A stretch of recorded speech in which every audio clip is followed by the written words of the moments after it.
Hey Gemini, how are you? It's me, Lauren B. Welcome to the Untitled Tarot. It's always Gemini. These readings are timeless. So when you get here is when you get here. And all 12 of the zodiac sign readings, they're all for you. They're all part of the collective story. So watch by title or timestamp. Go wherever, maybe timestamp, wherever you're like really guided to go. I'm going to use the Tarot of the Old Path for you today. There will be an extended to this reading. The link's going to be in the description box. You have an interesting energy. You have like a lot of, they kind of feel like random downloads. One, I'm pulling in something about Vikings. So take that for what you will. So think about Vikings. There's also really this energy of you being on the defensive or on the offensive. There's like there's something in the air. I don't know. I feel like maybe your empathic abilities are really heightening, and so it's like there might be people coming like in and out of your house or like in and out of your job, like your environment, and you just like sense like the energy, like the tenseness in it, and you're instantly like walls are up, like defense. It's like a little bit like that, like trying to preserve your own energy space. It's a little bit of that. There's a lot of you like returning energy that isn't yours back to wherever it came from, back to the universe. You're like, here, you take it. That's not mine. That's not my bullshit. Absolutely not. What's interesting is that it feels like you're really trying to change like a lot of habits that perhaps you have, really wanting to take this like new leg of the journey like a lot more seriously, wanting like a different quality in your experiences, a different like richness. I'm hearing atrophied. Maybe there was like some kind of atrophy in some of your personal relationships where there like wasn't enough protein, if that makes any sense. Like maybe they were a little bit more superficial, or they were more relationships of convenience, and you're wanting something with like a little bit more meat on its bones. That's coming through. Now they're showing me Vikings again. Really interesting, kind of like scattered downloads. You also had this song by the Teskey brothers called Hold Me. I don't know if you've ever heard it. Hold me, but don't hold me down. Carry me, but keep my feet on the ground. Again, it's this energy of not wanting to be involved in anything that's like codependent or not healthy, really wanting to have more of an independent coexistence, interdependency in your relationships. So maybe anyone that's coming towards you, friend, romantic, family, otherwise, that has any of that projection, codependent, it's I have a problem, so now it's your problem kind of energy. You're like, no, it fucking isn't. Like, healthy boundaries, like, carry me, but don't like smother me. There's this energy of like, don't smother me with like your vibes, with your energy, like with your stuff kind of thing. So I have 3 cards laid out for you. They kind of flew out. So we're going to pray, and then we'll get into the rest of your cards. Father God, thank you for bringing me and my Geminis in today. I ask that you give me wisdom, clarity, and discernment to deliver these messages accurately for their highest of love, light, alignment, and assignment. We praise you, we love you, we thank you always. We give you all the glory and honor for bringing in these messages to the utmost high. In Jesus' name we pray. Amen. Amen.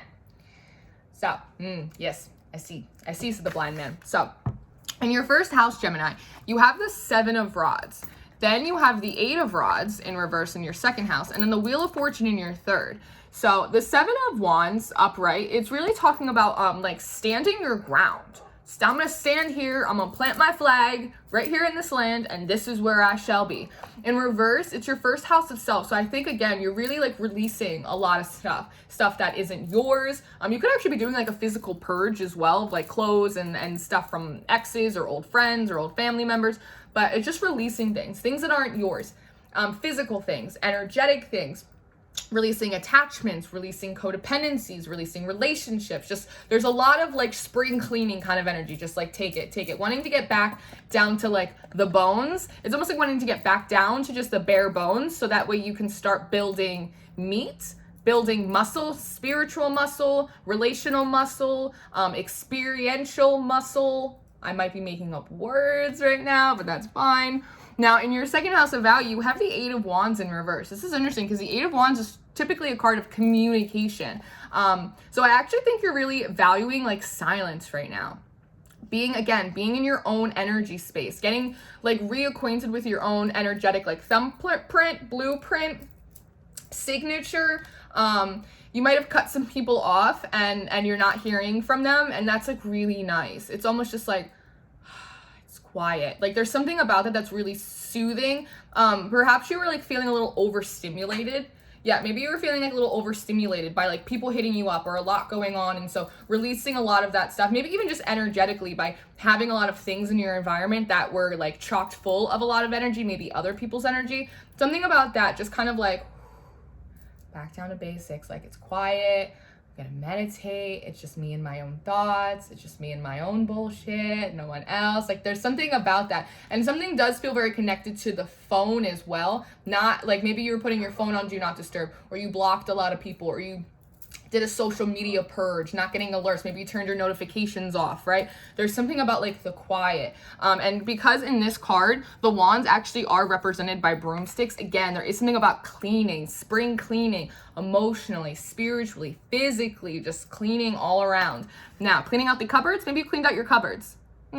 Now, in your third house of communication, you have the Wheel of Fortune. So this is really nice. This feels like what spirit is communicating to you. It feels like God and the angels are like, Gemini, things are going to start going better for you. Like the wheel is really going to start moving. And I feel like you're going to them and being like, yes, that's exactly what I want. Tell me how to have the Wheel of Fortune turn in my favor. And they're like, you need to release some of the baggage, again, emotionally, spiritually, in terms of your relationships, physical clutter, all of that stuff. It's almost like weighing down the cogs of the wheel. So if you release some of that baggage, release some of those burdens, this will be free to start moving. And you go, okay, I'm with it. Let's do it. And so thus it starts to go. And that's really, really nice. That's really nice. I'm kind of looking at these guys at the top too. See, it's like the one, he has this little cup. It's like, I'm waiting to give it to you, Gemini. And this guy's like, when do you think he's going to do it? When do you think she's going to do it? It's like getting ready. Now, in your fourth house of home, you have the King of Pentacles in reverse. This is a really stubborn energy. Again, there could be someone that you live it with that, or is like a roommate or something like that, that's like really kind of combative, really stubborn, really stuck in their ways. And again, it's that, it feels like that kind of person that, they have a bad day or they're in a bad mood and the whole energy in the whole apartment building shifts, right? It's like a little bit like that. It could also indicate that there's things that are kind of stubbornly or like fixed energy in your home environment, right? So people that like you, maybe you can't seem to shake, or it's something like that. There's also something about feng shui is coming in for you in your house of home, that if some of the energy feels kind of like stuck, like you've done a lot of spring cleaning, but things don't, the energy still doesn't feel like it's moving, you might want to actually try and move furniture around. You might actually be moving locations. You might have been very stubbornly staying in one spot, a town, a state, a house, an apartment building, right? And the part of the releasing the baggage is everything that was involved, right? There's a lot of memories in this place. There's a lot of history at this job. There's a lot going on with these people. To almost not be so stubbornly fixed there, stuck there, to not just move things in your environment, but to actually move your environment as well. So that's really interesting.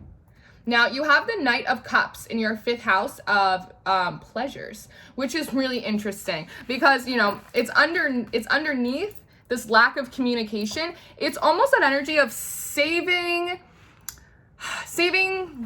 romance, saving sweet communication, sweet nothings, those flirty text messages, like all of that kind of stuff. You do really love it. Like you do really enjoy it, but it's almost the idea of filling up your own cup and not wanting to offer it to anyone that like isn't worth the time, the energy, the investment, any of that kind of thing.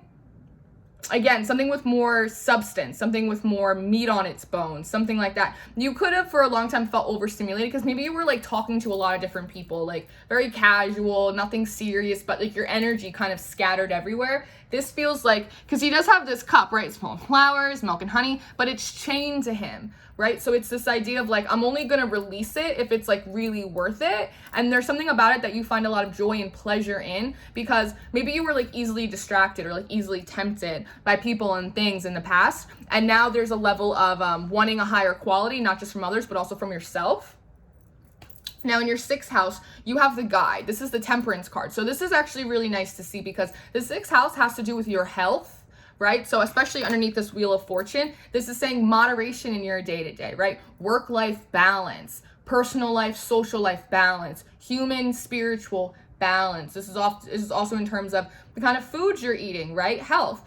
This is in terms of how much you're imbibing, drinking, water, coffee, sleep, like all of that kind of stuff. It's Virgo energy, so it's also really detail oriented. So it's the day-to-day. It's the day-to-day. And in this card, the feminine energy is like a little bit like wounded, right? It's giving yourself time day-to-day to take care of yourself, create more balance, more consistency, right? So this feminine energy comes into more of a sense of self-worth. So she can almost upgrade into the Empress and receive what is sort of her divine inheritance as well. And because this card is called the Guide as opposed to Temperance, this is also you knowing that being in communication with your angelic support team, with the divine, having like an active prayer life as well, also is helping with your health overall, right? Good spiritual health. Usually it's often that like physical ailments and mental confusion, all that stuff comes from a place of not being kind of rooted in your faith, not listening to a lot of your guidance, right? Even if it doesn't make sense, sometimes they lead us off into strange and unusual places, but it usually ends up being quite serendipitous at the same time. Now, in your 7th house of relationships, I'm just pulling off the bottom of the deck, it just feels right. In your 7th house of relationships, we have the 5 of Cups. Now, this is feeling a little regretful. This is feeling a little remorseful.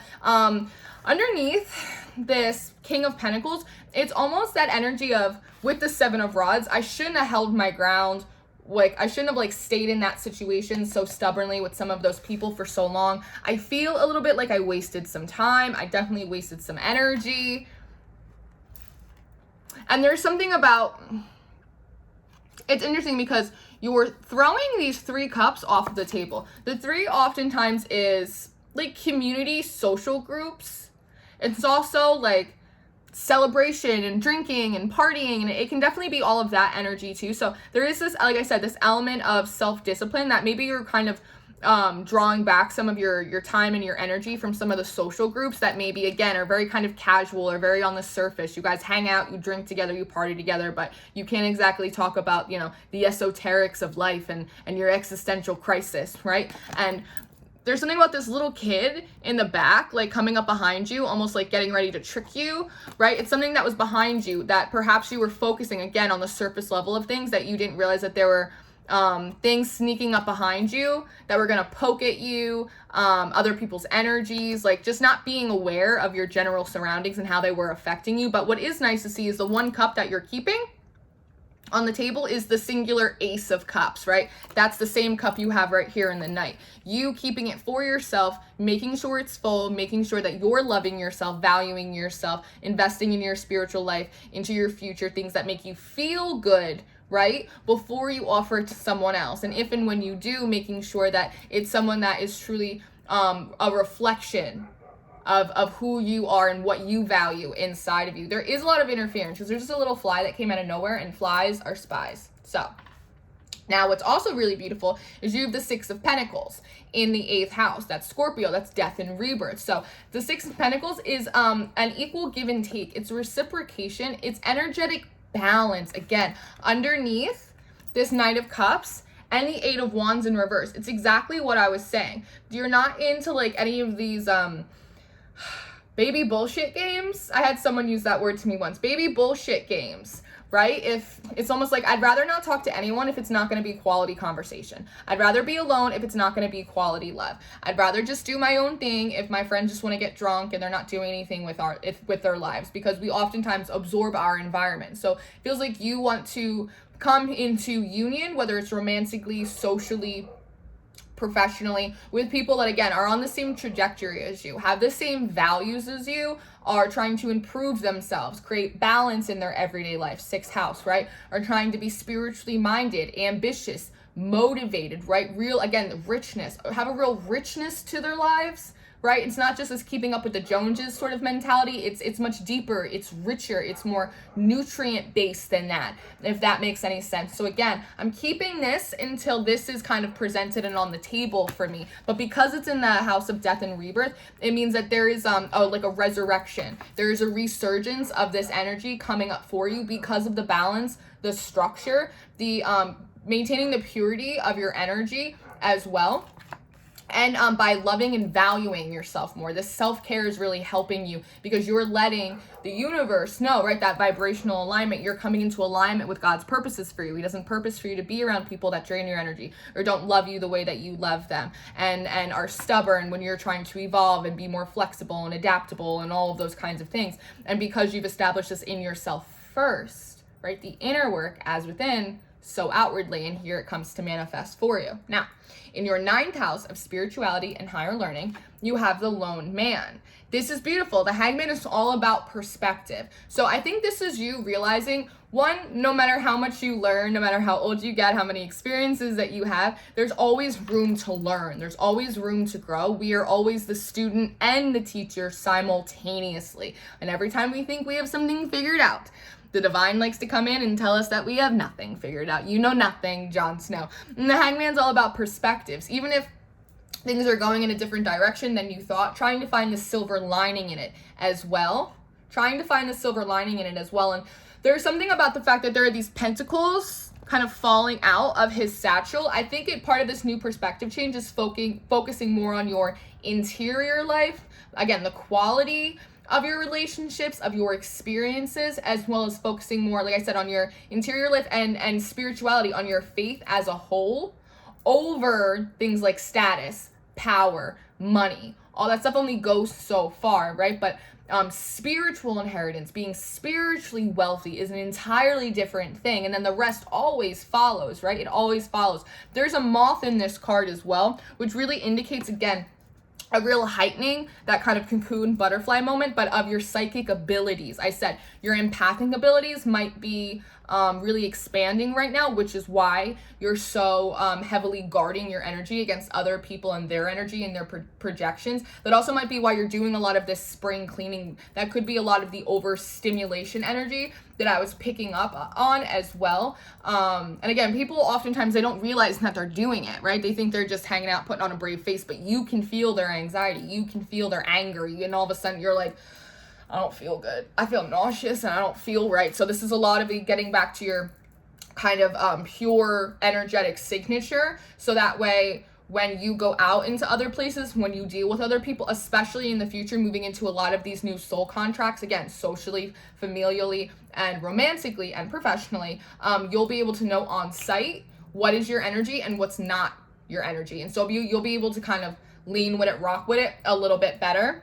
So that's really beautiful. And there is a spider web in this tree as well. And spider webs often talk about the interconnectivity of our personal, social, spiritual lives all as well. It also talks a lot about networking. Again, building those networks, those social contracts, those soul connections with people that are similar to you, because in the middle of the spider web is a spider, and spiders represent magic and alchemy. Again, people that are sort of not only similarly minded, but similarly spirited as you, like I was saying before.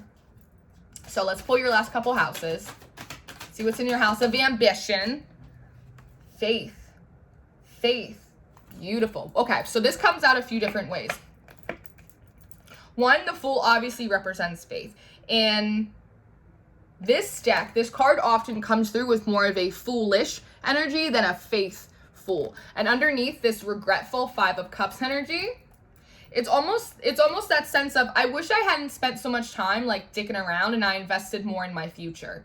It feels a little bit that, like, I was foolish to spend that time on these low vibrational relationships, on just having a good time with my friends, and life kind of felt like it was passing me by. I should have invested more in my future. I should have invested more in my gifts and my skills and abilities. I'd be further along had I not let myself be so distracted off on this weird detour that didn't really do anything for me. Now, there are limits with that because, yeah, but also you're exactly where you need to be when you're supposed to be there. We all operate within divine timing. That's why there's detours and interventions, right? You have a whole spirit team making sure you stay on track. There's also growth, skills, lessons that you learn, taking those detours, right? That you won't make those same choices moving forward, that you couldn't have guaranteed that had you not gone through those situations. And because you might have had some work experiences, because you might have had some social connections, because you maybe had some romantic entanglements, right? That made you feel a little regretful, a little remorseful. You have a better sense of what you do want now,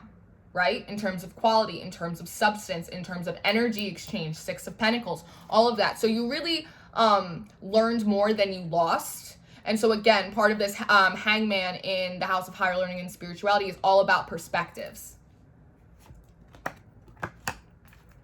Now, in your 8th house, no, that's your 11th house. In your 11th house of friendships, chicas amigos, you have the 8 of Cups. Now, again, the 8 of Cups is getting on the journey, right? It's getting back out there. It's usually going to find the 2 cups, which is that soulmate energy. And soulmates are like ice cream, right? They come in a lot of different flavors: romantic, social, family, your pets, whole kit and caboodle. In this card, it literally looks like he's like running out of a party and he's stealing some cups, right? And how many cups are in his hand? 5. He's taking his 5 cups. And you're like, you know what? I'm not going to have any regrets. I'm taking my cups and I'm getting out of here. And you leave the 3 cups behind, right? The same cups that you threw off the table right here. So again, in terms of relationships and friendships, which are kind of, they intermingle. It's more or less the same thing. You're just making out with one of them. Again, you're like, I'm taking my life lessons, because these 5 of Cups I'm really relating as life lessons, soul growth, wisdom now that you have. I'm taking my wisdom. I'm taking my life lessons. I'm leaving you guys to your party, to your good time, and I'm out of here. I'm not making any more foolish decisions. I'm taking my future, myself, my personal and spiritual development much more seriously. And again, I want to align myself with new friends and new lovers that are more similarly spirited. They are on the same upward trajectory. They don't have to be doing the same thing as me, but they're on the same trajectory, going up, motivated, etc., etc. Now, in your 12th house of secrets, your Piscean house, you have the 9 of Pentacles in reverse. Now, the 9 of Pentacles talks about, yes, financial independence, yes, security, yes, stability, but it also talks about personal value. This is a pre-Empress card. You can't become the Empress unless you know who you are, unless you understand how valuable you are. And in your house of secrets, underneath this perspective card, Temperance and the Wheel of Fortune, part of relieving a lot of these burdens, clearing out a lot of this energetic clutter, and getting the wheel to start moving for you for the better in the future is that you might not have realized it was a secret unto you that the whole time you were making these decisions that you were making not by chance, not by coincidence, not by accident, but because subconsciously, Pisces, 12th house, High Priestess, your intuitive subconscious realm, is you didn't actually value yourself. You didn't think you perhaps could be more successful, so you didn't try. You thought you maybe would have ended up in failure, so you just didn't give it a shot. You didn't think that you were worthy of a higher caliber of love, so you didn't go for it. So perhaps you kept yourself around social groups, in relationships, at jobs, in dynamics that didn't truly reflect your value. They reflected the value that you actually had of yourself. Not what truly how valuable you are, but how you assessed yourself. And because now you're assessing yourself at a higher value, now it's being reflected, and you've done the work to kind of meet and match that. Now it's going to start being reflected outwardly to you, and it's a total change for you. It's total like night and day. But there's always the sunrise and there's always the sunset. And during those changing of the tides, of the times, of the seasons, this is when the clearing out is coming in for you, which I think is beautiful. I think it's exactly what you're supposed to be doing. So, Gemini, I'm going to take this over on the Patreon and keep pulling cards for you to see what else we can get out. If you're interested in any of the weekly readings or any of the monthly readings, the link for the Patreon is in the description box with all the decks that I use in the channel, my email for personal readings, and all my social media links. Thank you for being here. Let me know how you guys are dealing with the collective energy right now. It's a little all over the place. So let me know, comment how you guys are doing. I love you so much. I love a Gemini so hard.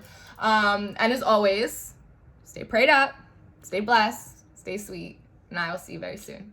Goodbye.